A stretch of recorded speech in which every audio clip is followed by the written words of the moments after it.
morning, everybody. We're gonna start. We're on Daf Yud, Daf Yud Amud Aleph. I want to just quickly remind everybody what we're up to. I don't want to review it because actually we reviewed it already once or even twice. I don't want to do it again. But I want to point out. I mentioned at the end of Shir last week a question of Tosfos that I want to start with. Then we're going to go weiter. Tosfos question you will recall from last week. The Gemara makes a distinction between what's the psul, what's the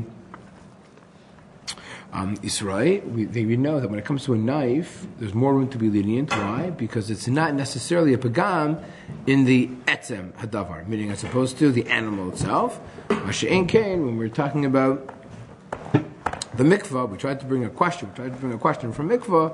There we're questioning the actual person himself in terms of maybe there was a chatzitza, in which case the actual person who we're doing tahir, there's a question with, as opposed to the knife, which we're not interested in eating the knife is just a mash. So the end of Shir last week I threw out and I said, wait a second, what about a mikvah? So the Gemara in Nida, if you take a look at the bottom Tosos for a second, Sakin Yisrael Behema Lo Yisrael. Right? So again, what was the answer? The answer was making a distinction. In one case, it's the actual knife which is the problem, as opposed to the person. So why we were machmir by the person? Because that's the person we brought him in tahir. So that's the problem that we have. Mashen came by the knife. It's more indirect. So if that's the case, we should say by a mikvah. So again, what about if you have a mikvah? Madav v'nim sachaser. We were measuring mikvah and we see that it's under 40 sa'ah. So based on our savara, what should we say by the mikvah? Whatever happened, meaning it should be okay. Just like why the shechita we say is okay. Why are we saying? But remember, so again, let's go through the case. I mean, you take a knife, you check it. Psh, wow, what a beautiful knife! I do shechita. All of a sudden, after 10th animal, there's a nick. Machlokas Rav Chisda, right? Rav Huna says no good. Why? Shema ba'or nifkama. Rav Chisda says, if you know, Shema be'etzem nifkama. Rav Huna even goes as far to say, if you take the knife and you smash bones afterwards, he's still choshesh be'or nifkama, and it's no good. Whereas Rav Chisda says, maybe be'etzem nifkama, and it's okay. What about, however, when it comes to... what about... So we tried to bring a question from mikvah, where the guy... Right? Remember the case we brought from mikvah? Tavav v'alav v'nimtzalav davar chotzetz. Right? Guy went to mikvah. He was tovel. He found something, there was something on him. Even if he's osek bato, kol hayom, what are we going to say? No good. What do you mean? Or that's the same case. A guy's with clay the entire day. He's a potter. He's playing with clay the entire day. We see there's clay on him. No good. Whoa! Why don't we say that the clay just arrived the past 12 hours? The answer is, unless he's able to say then it is no good. And again, what was the distinction? How come by mikvah we said it was no good? Mashenkin by the sakin? As we said, there's a big difference between the two. And what is it? By the reusa, right? That's what we said. Sakin Yisrael behema lo Yisrael. Okay, that was the distinction between the two. So then the Gemara, so the Tosfot asks a question, I don't understand. If that's true, that a sakin is removed, and that's why we are lenient, right? That's understand. I mean, I understand Rav Chisda's position. Why don't we say that by a mikvah? So take a look, join me please, in the last Tosfos. Sakin Yisrael behema lo Yisrael. Tema. Leika lishnu yehachi, ahid mikvah shenimdar, v'nimsa chaser, as is brought down in Bereish Nida, in the first chapter of the first parak in Nida. So what do we say there? So imagine the situation: the kamar hasam, the kol taharos shenesu al gabav, the mafreya kol tameos, mishum why the hachashul afanecha, v'hemitamel chazkaso, v'lo amrinan mikvah Yisrael adam lo Yisrael. Right? We asked this question. We didn't get to the answer last week. So again, what does the Gemara say in Nida? The Gemara says you take taharos and you dunk them. All of a sudden, after an hour, you're like, oh, by the way, this mikvah looks a little low. So you check the level of the mikvah, like, oh my goodness, it's only 39 sa. Whatever, 39.9 sa, it doesn't really matter.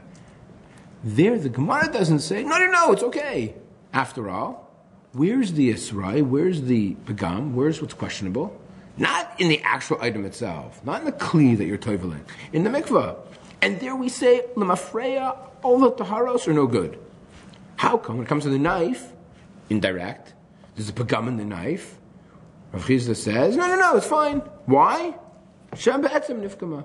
How come we don't say, we don't see Rav Chisda pipe up over there? How come the Gemara doesn't make a chiluk and say, no, Yisrael is different in the mikvah as opposed to the person? Yet, they both seem to be the exact same thing. The mikvah transforms person, transforms the kli to become tahor. The knife transforms the animal and makes it kosher. There's a pagam in the knife. We say, no mafreya. Masha inkem by the mikvah, kol ha taharos tameos. Why do we make a distinction by the knife, by the sakin or shchita? How can we make this distinction when it comes to the mikvah? Is the word just about the size of the mikvah, or the size of how much water is in the mikvah? How much, meaning, so in order to have a kosher mikvah, you need to have arba'im sa'ah. And all of a sudden you're like, this looks a little low. So yeah, you take out your measuring stick, you're like, 39.9. Okay. And we knew yesterday, last night, this morning, the mikvah was 44 sa'ah, right? 40.1. We knew it was perfectly kosher v'yosher. All of a sudden, now 39.9, no good. Whoa. L'mafreya taharos, no good. Why? The knife we said was good.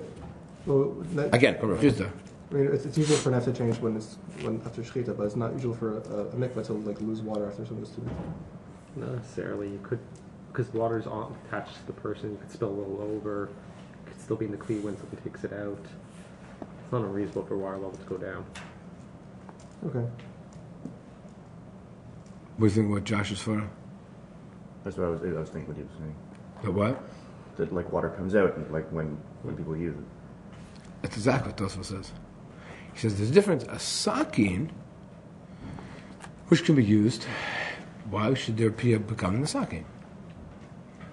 It's a knife, right? You use your knife. I mean, I guess after, right? Nothing. Why would it be told? And he says, but the definition of a mikvah is that every time you use a mikvah, automatically the water level goes down. It is impossible not to walk out of mikvah and not pick up a water molecule. That's impossible.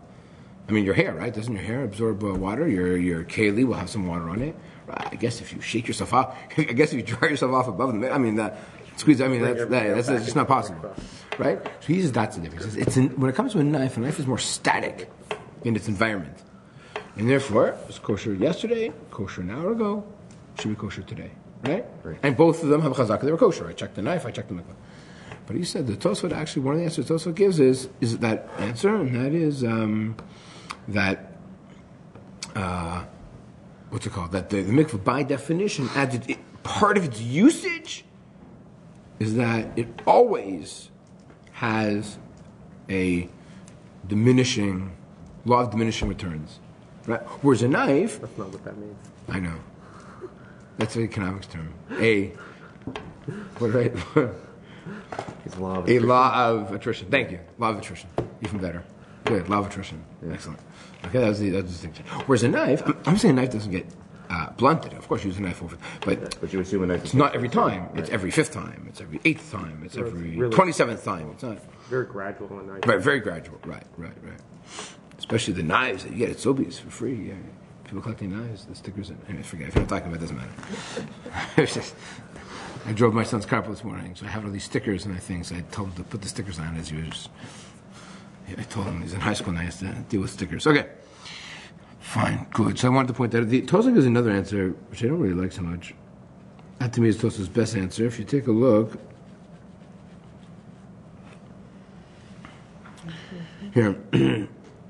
So the Tosfos question, actually I stopped a bit too early. V'hachanami ne'ema hamid behema chaskasa, ve'emelo nishchata, shve'asakin pagim lefanach, v'yesh lo marshani hasam, t'ika le'meimar, chaser ve'asi k'd'amar. That's called. They're called chaser v'asai. It naturally becomes chaser over time.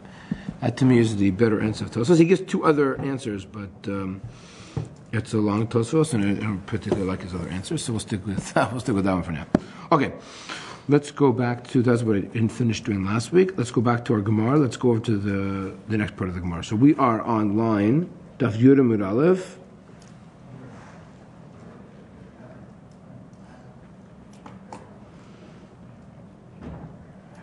Mesiveh. So it is 1, 2, 3, 4, 5, 6, 7, 8 lines from the bottom. Mesiveh. So again, we ended with the conclusion. Rav Chizda is squeaky clean. Why is Rav Chizda squeaky clean? Because we cannot bring a brisa to attack him.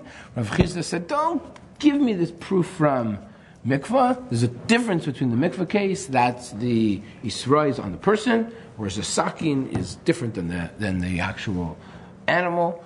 Don't try and attack me from a brisa about Allah v'taval. No good. So now the Gemara is not finished. The Gemara can try to attack him again. Take a look at this. Attempt number 2. In order to understand this, I need to show you a picture. Here's a picture of an animal. Where'd it go? If you want to take a look at a picture, hang on. 1 second. I just saw it a second ago. Remember I made a comment? Here we go. Here it is. Here we go. Okay, anatomy. So here's our animal. By the way, you'll notice that it's very easy to, here's the kana and the vesha.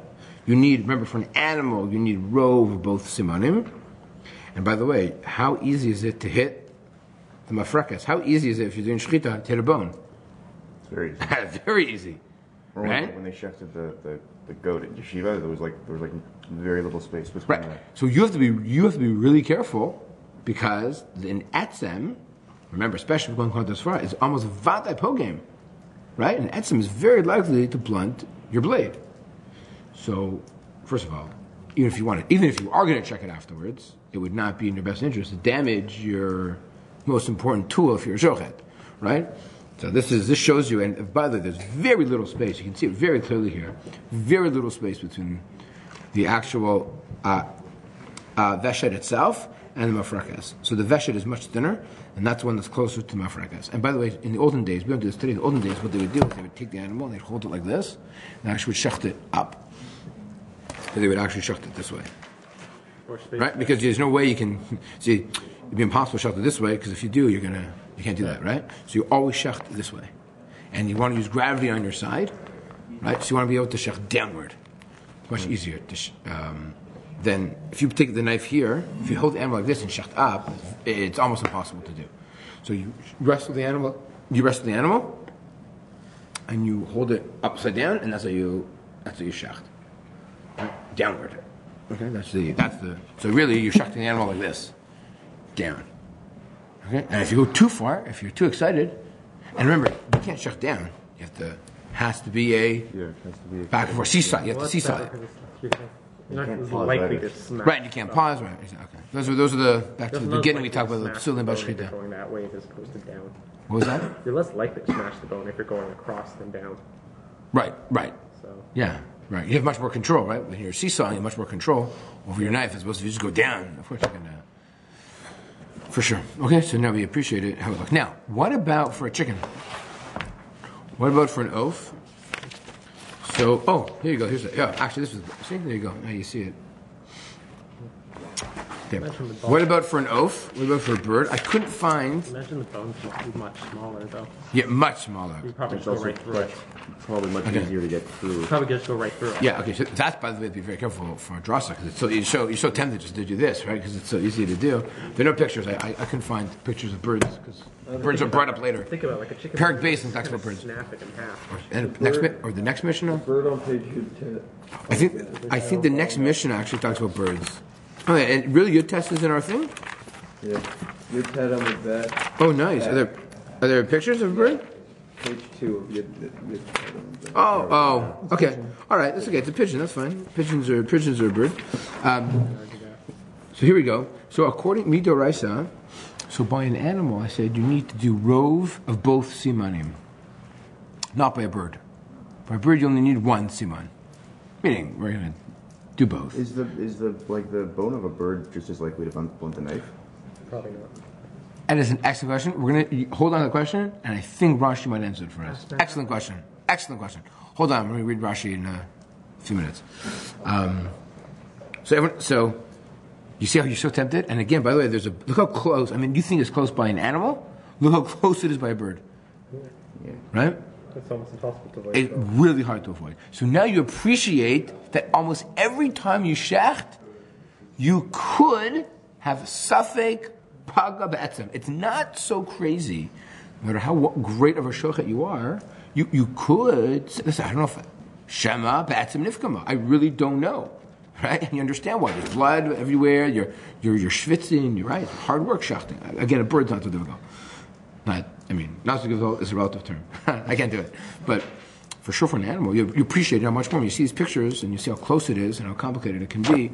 So you really need to be really on your game. And I was told by Shochet, when you're shachting, there's just so much blood everywhere, and you're using your hands. You literally have to put your hands inside so you know where you are. Like you even pick up so you pick them up, make sure to hit the bone. Because, again, the shchita could be okay if you hit the bone, but if you hit your knife, that could cost a lot of money. So, you really, really, really do everything you can not to hit that bone. Like, you don't want to hit that bone, because it can really be very damaging. So you want to do it quickly and efficiently, but not at the expense of, makes it more complicated than you even realize. Okay, fine. With that introduction, so again, by a bird, you only need to do one simon. So in theory, how do you destroy the second simon? In theory, you can just go with your finger, do a dracha, or press it down, snap it. Right? In theory, we don't. Halacha l'maaseh, we don't. We actually want to cut both with a knife, but not. That's only later on. But in Torah, you only have to do one simon. Okay, now with that introduction, you will hopefully appreciate this Mishnah. Here we go, Mesiveh. We asked a question from a brisa. Shachat es haveshet. If you shacht the veshet, so the veshet is the. Here we go. Is the thinner semen, right? So you have the esophagus, and you have the windpipe. Right, esophagus is bigger than the windpipe. Right? Esophagus is bigger than the windpipe. Yeah. Yeah, of course, it's thick food, right? Okay. So if what did you do? You shachted and you hit shachad the vashet v'harkach nishmeta hagargeres kshera. So why is that? Because we're talking about a bird. So if you shecht the one simon properly, and the next simon, what happens? Nishmeta, just ripped out, no problem, kshera, right? Because remember what I said. Once you shecht the first one, you're fine. If the second one is severed incorrectly, because it doesn't matter. You only need the first simon by a bird. Nishmeta hagargeres. If, however, the gargeres rips out, v'acharkach shachat et haveshet psula. No good. Why? Because you shachted an animal that was already a treifa. Shachting a treifa doesn't help. It's still a treifa, right? So if it nishmet on its own, if it rips out on its own, and then you shacht it, it's no good because it was a treifa. Here's our question: shachat es haveshet.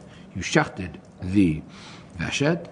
V'nimtzeis hagargeres shmuta, and then you discover that the gargera has already been severed.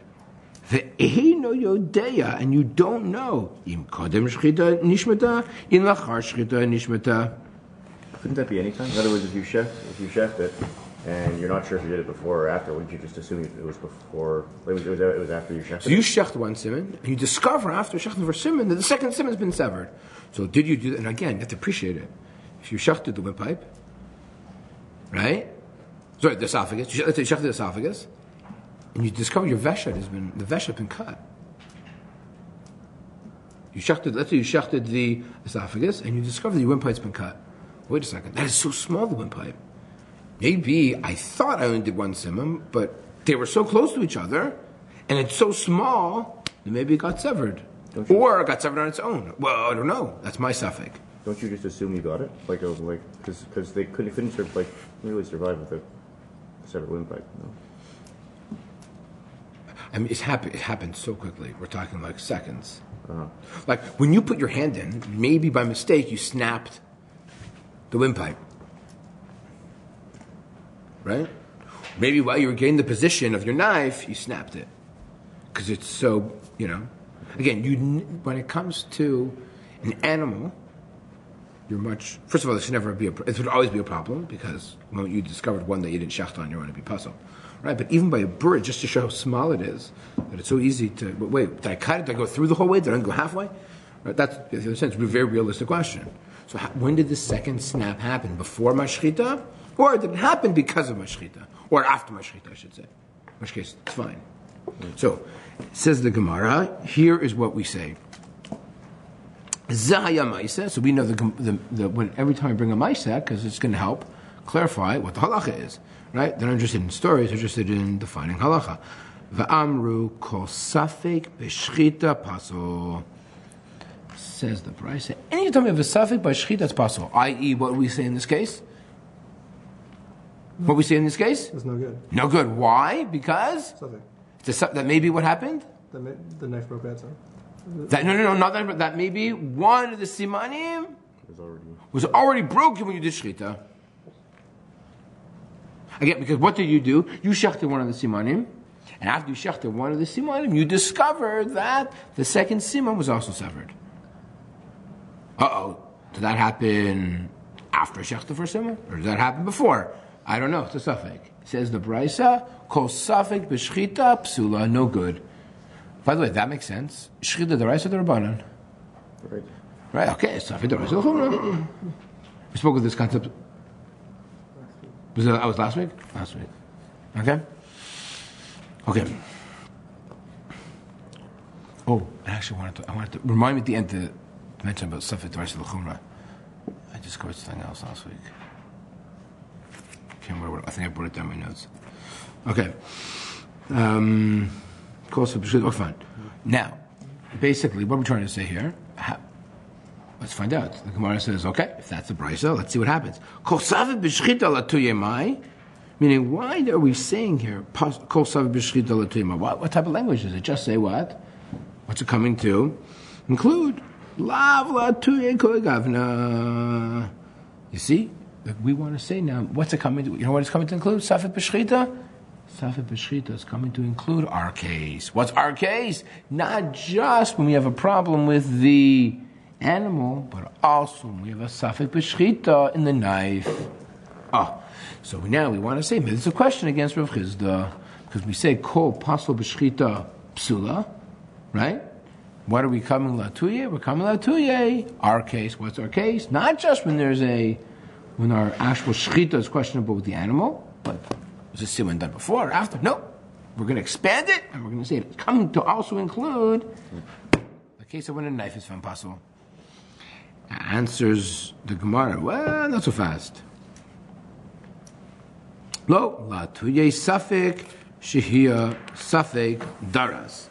What is this referring to? It is not referring to a case necessarily by our knife, but instead it's coming to teach us about shehiyah. When a guy in the middle, he pauses, right? When a guy, let's say, remember what Daras is? Daras is he went like this, pressure, he didn't do seesaw action. By the way, you could not tell. Imagine you did the shechita, and you're like, wait a second, how did I shech this? I shechted both simanim beautifully. Did I do it because I did this? Or is it because of my seesaw action? I don't remember.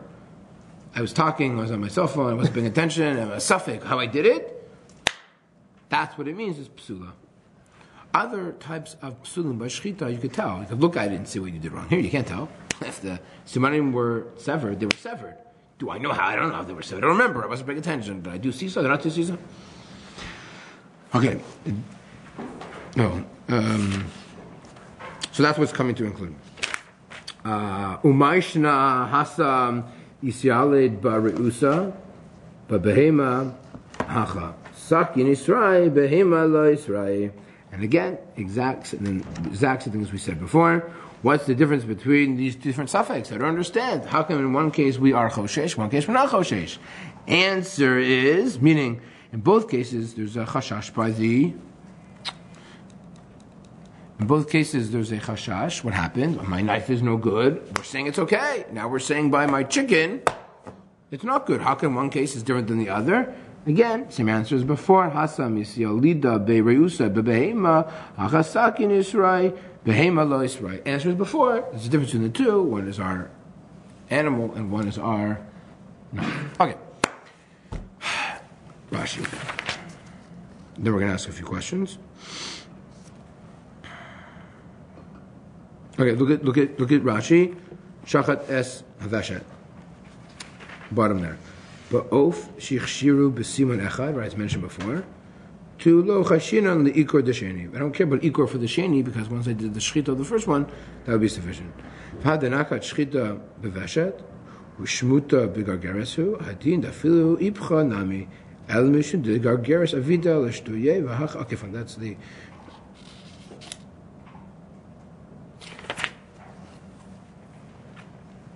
Turn the page. This is what I want to show you guys. Let's read the next line of the Gemara, and then you'll appreciate the next Rashi. V'hilchasa, says the Gemara, third line, Kivate de Rav Huna, Kishalo Shiber ba etzem, V'hilchasa Kivate de Rav Chizda, Kishiber ba etzem. Okay, the Gemara, we don't see this too often, and the Gemara comes down and says, here's the halacha. Let's say a guy was smashing bones. If a guy smashed bones, then what's the halacha, like Rav Huna or Rav Chizda? Says the Gemara, if a guy smashes bones, hold like Rav Chizda. That what caused the damage to the knife? The bone. If a guy does not smash a bone, then and we see there's still a pagam in the knife, we're going to hold like Rav Huna, and what are we going to say? How did this knife get a damage? How was this knife damaged? Because of a or. Remember, or nifkama. Okay, so again, just to conclude, the Gemara says, what do we say when we go back to our machlokas Rav Huna, Rav Chizda? Rav Huna is machmir, Rav Chizda is mekel. Rav Huna says, even if you smash bones all day long, the knife is still no good. Why? I'm choshesh ba'or nefkama. That when I went in the first time, that skin caused damage to my bone, to my knife. Rav Chizda says, what do you mean? The guy's smashing bones all day long. Bones for sure cause damage. Skin does not cause damage. Therefore, I'm going to say, how did my knife get this damage? Because of the bone, and my shchita is okay. Says the Gemara, we're going to hold like Rav Huna when we don't smash bones. We're going to hold like Rav Chizda when you smash bones. What does that mean? Meaning, if I smash a bone, I can say, Shema be'etzem nifkama, and my shchita is okay. Uh-huh. If I don't smash anything, and I see there's a nick in my knife, Shema or nifkama, and I'm going to hold like Rav Huna. Okay. Rashi. Remember who asked the question? Josh's question. Here we go. I am concerned about the skin. This is Rashi personally saying, here's a case, guys. This is Haya Maisa. I tell you guys, it was a case. I was there. V'horali Rabbeinu Yaakov ben Reb Yakar, one of the Rabbeim of Rashi. Ever so often Rashi mentions his Rabbeim. Be'of le'isser. All the Achronim ask, why is Rashi telling us? That's a nice story. Why are you telling me, Rashi, that when you do shchita, that you were there, that it was no good? I know it's no good. The Gemara says, Hilchata, it's like Rav Huna. Why is Rashi telling me what Amaisa Shahaya with his Rebbe? Josh, ask your question. So wouldn't the knife be less likely to get damaged when it hits the bone of a bird? Answers Rashi. I had this case like Rav Huna. So according to Rav Huna, we're hitting a bone. When do we hold like Rav Huna? When you hit a bone or don't hit a bone? When you hit a bone, it's pressure. Okay, but so if we hold like Rav Huna, if Hilchas HaKavasei de Rav Huna when we don't hit a bone, Right. so we didn't hit a bone, I'm holding like Rav Huna, That's the question. and it's no good. Says Rashi, I had this case with my Rabbi, Be'of, and it was Aser. Can someone tell me why Rashi is telling us this case? Because he's trying to tell us that for a bird, it's also considered usher, because if you hit the bone of a bird, we're not going to assume that damaged the knife. Okay. So we didn't hit a bone. We're talking about a case. Okay, remember, this is the case like Rav Huna. We didn't hit a bone. If we didn't hit a bone, how was this knife damaged? What did it hit from the or? A bird. Of a bird. Oh. Therefore, what's Rashi trying to tell you? You might think we're Hilchasa Kivase just like Rav Huna, only by an animal. Have you ever seen the skin of a cow? Right. It says Rashi, this is wild. Well, if we hold like Rav Huna, even by a bird, even by a pigeon, by a dove, what caused the damage to my knife? The Shema or Nifkama. We hold like Rav Huna. Okay, so when we hold like Rav Huna, we go the whole way. Chicken, cow, bird, dove, whatever it is may be. Therefore, Shema. You might say, what are you talking about? How could the skin of a bird damage my knife? it's hard to imagine the bone of a bird damaging my knife. Okay, but this is a bone. No. That's exactly what Rashi's telling us, halacha l'maisa. Meaning it's no chiddush. Meaning, once you hold Rav Huna, fine. But Rav Huna, not just by animals, even by birds, that's what Rashi brings this case. Make sense? Yeah. Okay, that's Rashi's chiddush. I'm assuming everyone agrees. I didn't, did I see anything here? I didn't even look.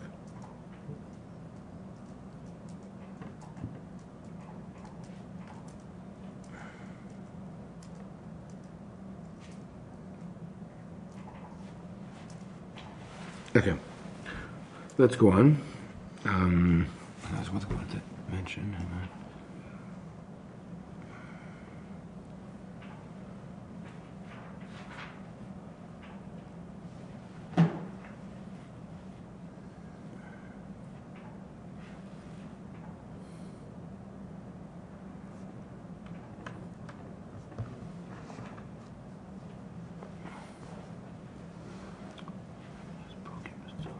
Okay. I saw there's a Gemara in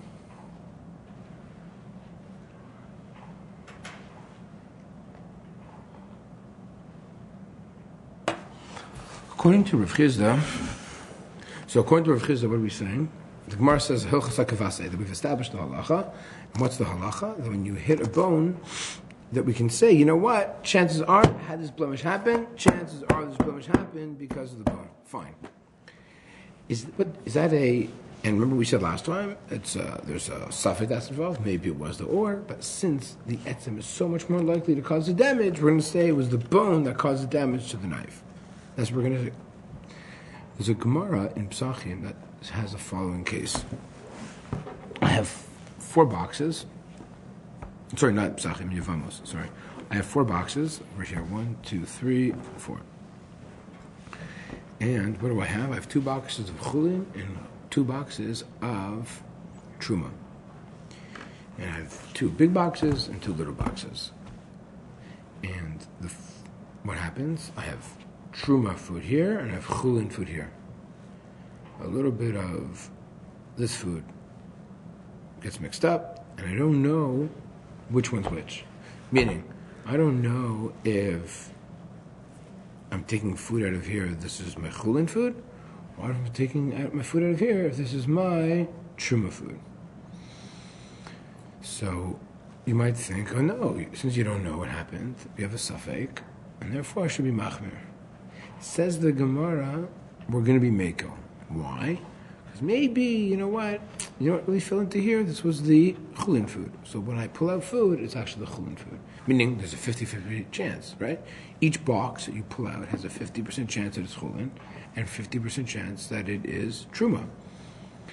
So the Gemara says, do you know why we're meko? We're meko because it's a din d'Rabbanan. Because after all, Truma, Bismana says Rabbanan because it's post-temple period. So therefore, we can be meko, it's a 50-50 case. So the question is the following. How come when we say we're tolling, meaning the Gemara says we're tolling, we can say, I can be tolling and say that it fell. So if that's true, how come, if we use tolling to clarify a mitzias, and sometimes we could be, we can clarify it using this idea of tolling. How come we don't say the exact same? How come we can't use that exact same principle when it comes to knives? Meaning, why don't we say? How come we can't say by your knife? It's very simple. What are the odds of the knife causing the damage by the bone? Is it more than 50-50? So if that's it, one's 50-50, why isn't this 50-50? So if my odds are that my knife causes damage, so maybe Rav Chizda is, what are we saying by Rav Chizda? It's a knife that was damaged by the bone. The bone was much more likely to damage the knife. And therefore, why can't we say, that's why we're saying that it was a knife that was damaged by the bone. Didn't we already say it's because it's Doraisa? So, even if you want to say it's a case of Doraisa, and therefore one's Doraisa and one's a Rabbanan, that's fine. But here, I'll tell you what else we can say here. There's such a greater chance of it being damaged by a bone, wouldn't that be considered sufficient? Meaning, if I want to understand, how could Rav Huna, why is Rav Huna being so machmir, right? It's so obvious, because according to Rav Huna, you smash bones all day long, he still says it's no good. Why is he so bothered by the fact that it was the or nifkama? Isn't it so unlikely that the or can actually damage a knife? Yet he's willing to be tola. He's willing to say, you know what? It was actually the skin that caused damage. When you have something which is so obvious, like a bone, why isn't he willing to be tolling on the actual bone itself, as opposed to focus and say, no, it was the skin, it was the skin, it was the skin. So I saw that Rav Soloveitchik argued, and he said, you have to understand something. Tolling is used in two different ways. One way that tolling can be used is to be machariya on a safek, meaning, in the case of these boxes of truma and chulin, I have a safek, and I'm being machriya, meaning I'm going to use tolling. I'm going to say, you know what, I'll be tolling. I'll say, you know what, maybe this is truma, maybe this is chulin. I have a 50% chance. It's a din d'Rabbanan, safek d'Rabbanan, I'll be making, because it's an absolute safek. There's no way to ever, you'll never know this. So when you use tolling, and you're using tolling as what's called a hachara from a safek, we can be machriya lekula on a d'Rabbanan. When it's 50-50.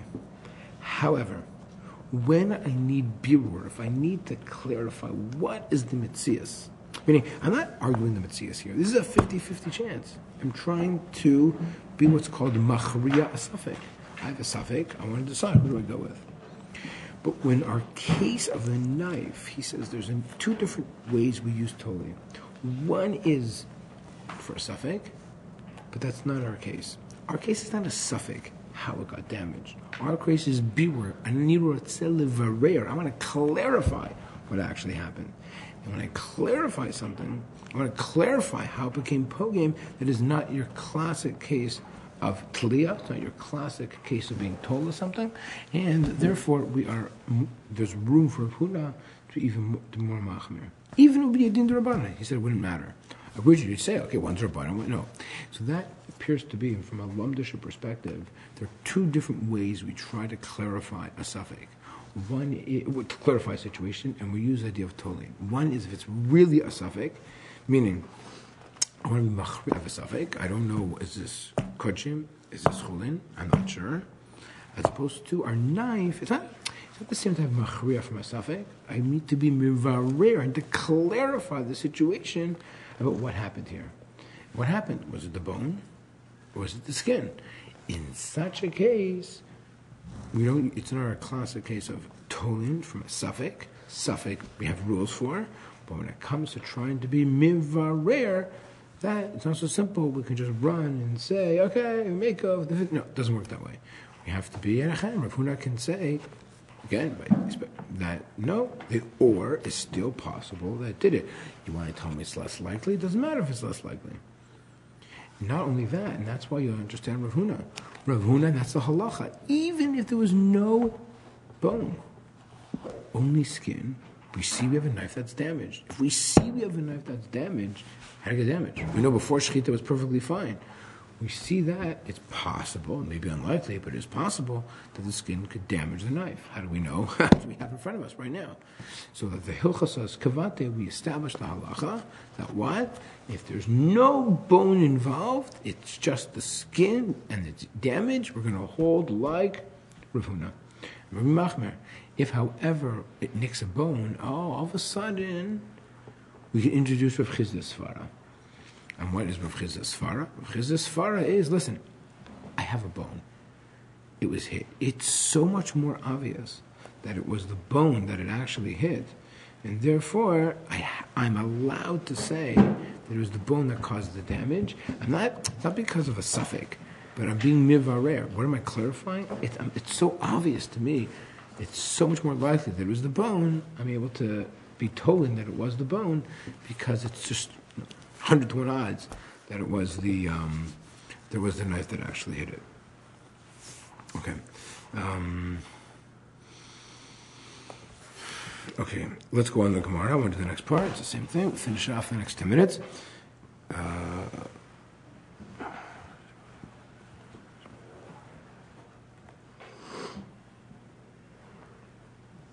Okay. Michlal de Rav Chiz de Afagav de Lo Shiber. So what are we saying here? The Rav Chiz Afagav de Lo Shiber ba'etzem. Ela b'ma yifkim. Ema ba'etzem de mafrakas yifkim. What's amazing here, according to Rav Chizda, remember Rav Chizda argues with Rav Huna.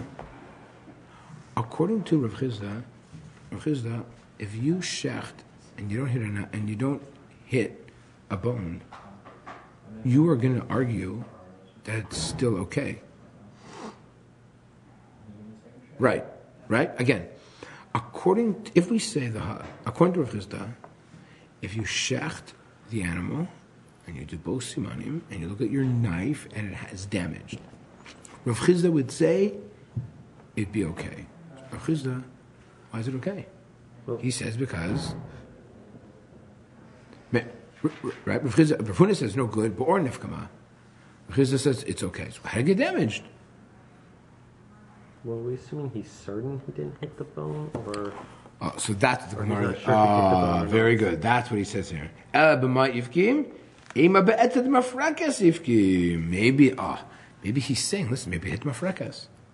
So if you went to the picture, you'd be like, what do you mean? I understand.